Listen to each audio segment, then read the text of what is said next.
Hozir biz Teplitsaga keldik. Men o'zim birinchi marta ko'ryapman mana Teplitsani.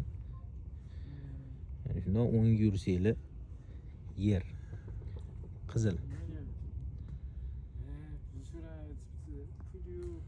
1 gektar. Bu yerda kasalliklar ham bor.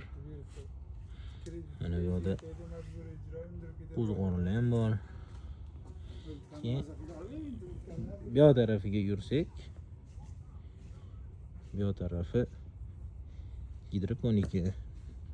Yer yo'q.